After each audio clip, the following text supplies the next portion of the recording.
அண்மைச் செய்தி. அதிமுக பொதுச் செயலாளராக இபிஎஸ்ஐ அங்கீகரித்ததை எதிர்த்து தொடரப்பட்ட வழக்கானது தள்ளுபடி செய்யப்பட்டிருக்கிறது.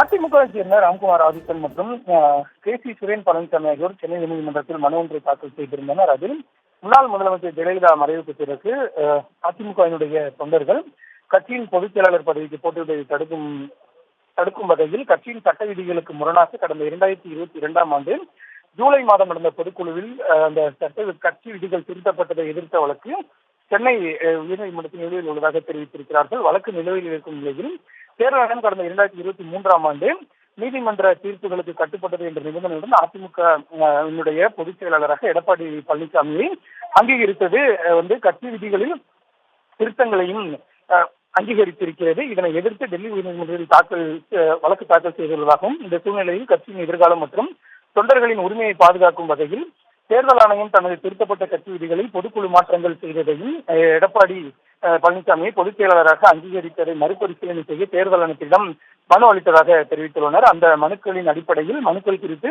நேரில் விளக்கம் அளிக்கவும் வழக்கு ஆவணங்களை அளிக்கவும் அதன் அடிப்படையில் உரிய முடிவெடுக்க தேர்தல் ஆணையத்திற்கு உத்தரவிட வேண்டும் எனவும் அந்த மனுவில் கோரிக்கை விடுக்கப்பட்டிருந்தது.